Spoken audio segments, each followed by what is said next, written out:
Hey guys, JT Shaver here with New Layer, and today I've got a few things to show you, including a new light from GVM that's actually one of the most color accurate lights that I own. Oh, and I'll be giving one away to someone that watches this video.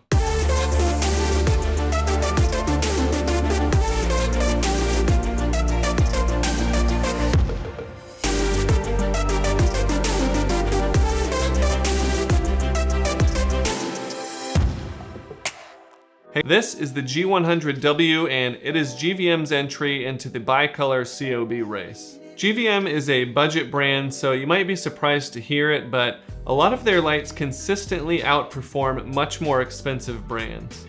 There's obviously something going on to help GVM cut costs, but first let's take a look at all the positive aspects of this light. The first thing that I love not just about this light, but about most GVM products is that they come with a carrying case. Godox is obviously one of the most popular budget brands, but most of their lights don't come with any type of case, and they don't even have optional ones available if you want to pay extra. GVM is typically cheaper for competing products, and they come with a relatively nice case. It's nothing special, but it's completely adequate, and it's infinitely better than nothing. The next thing to note is that this is a Bowens mount 100 watt bicolor LED light with a color temperature range of 3200 Kelvin to 5600 Kelvin.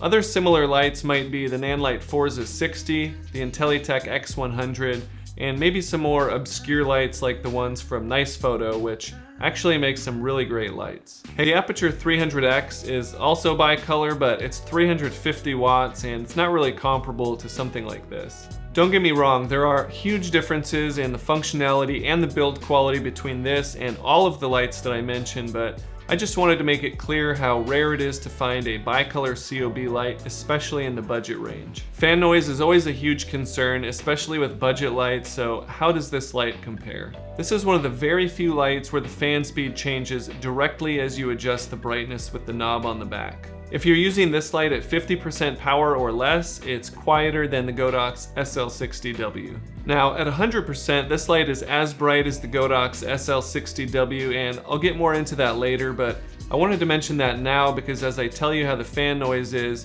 if you're familiar with that light, you'll be able to kind of see how bright you can use this light while still maintaining a nice quiet fan.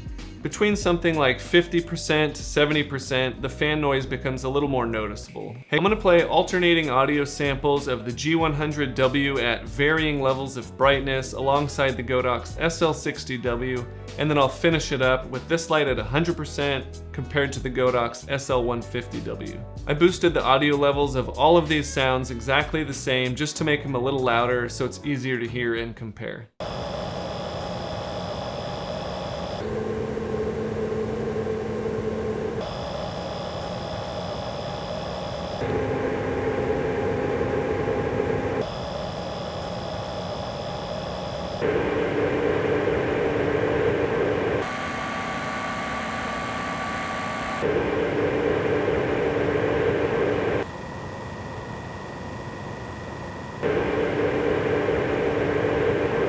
It is, however, a lower pitched sound than the Godox light, so although it gets technically louder, it's a little less noticeable and easier to remove in post. Another thing to mention is that the minimum brightness of this light is 10% rather than going all the way down to something like 1%. This light isn't super bright, so it's really not going to be a problem. That only becomes an issue starting at around 150 or 200 watts and really becomes a concern when you're dealing with 300 watt lights or brighter. The biggest thing to like about this light and actually many other GVM lights is the overall light quality. I measured this light with the bare bulb from 1 meter using my Sekonic C800 and got the following results. At the bottom end of the color temperature range, this light actually measured 3220 Kelvin, which is about as close as you'll get to an advertised 3200 Kelvin light. On the top end, I got 5969 Kelvin, so the range is actually a bit larger than advertised, but you may have to dial the temperature down a bit to get closer to 5600 Kelvin.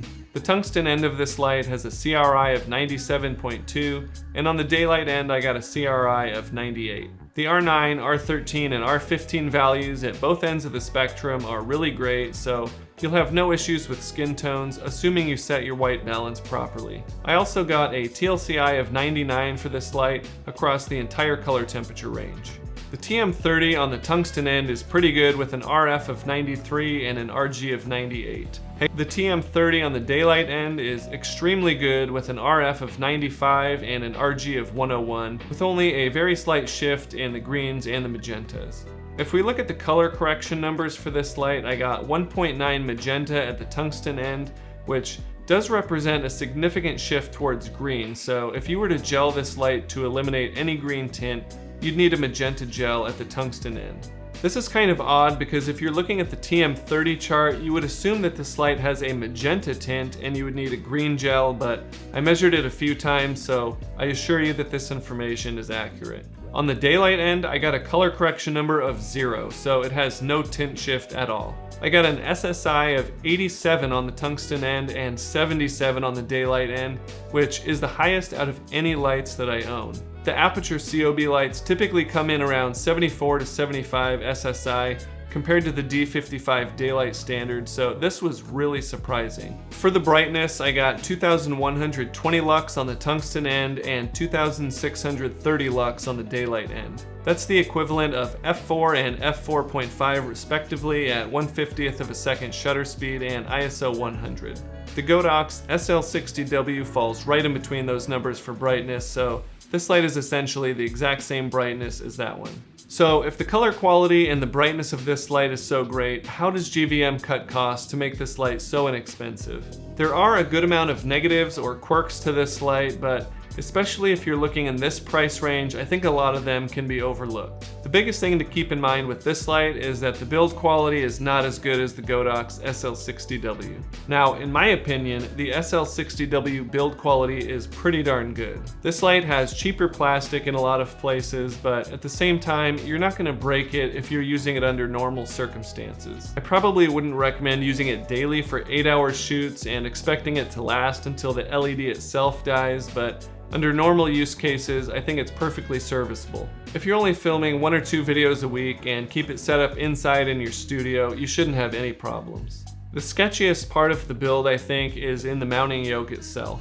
It uses the same style as the Godox SL series where it just has one nub sticking down, but the plastic on this one just seems a little lower quality. The angle adjustment does have teeth like the Godox SL series, so it actually can handle some pretty big modifiers. I tested this with a 48-inch collapsible beauty dish and had no issues with sagging at all. I think the weaker point is where the yoke attaches to the light stand itself.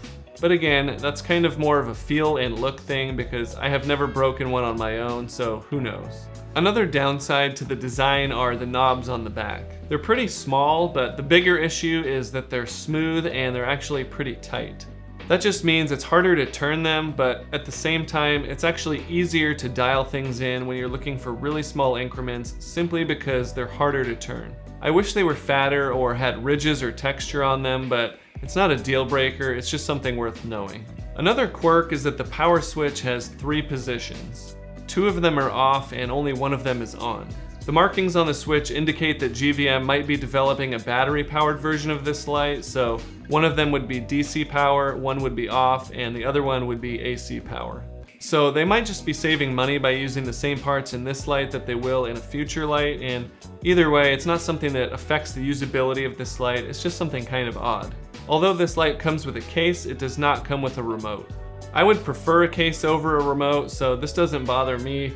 And you can use the GVM mobile app if you want to remotely control this light, so if that's okay with you, then it's really a non-issue.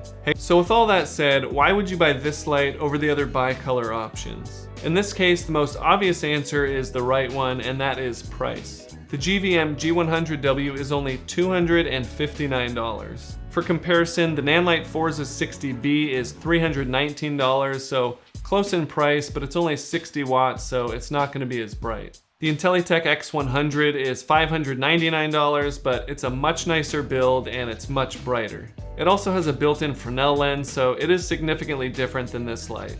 The Aputure 300X is not only brighter than this light, but it's also $1,199, so I doubt you're on the fence between that and this one. If you want a bicolor COB light and can handle the negative aspects that I mentioned, I think this is a really good light for someone that's on a super tight budget. That's it for now. What? Oh, I forgot the giveaway. Oh yeah. So whenever I review lights, I always contact the manufacturer about any negative aspects, just in case I'm misunderstanding something, or sometimes I'll actually find out that things are already being fixed. This time around, when I emailed GVM, they actually offered, without me even asking, to give away a G100W totally free.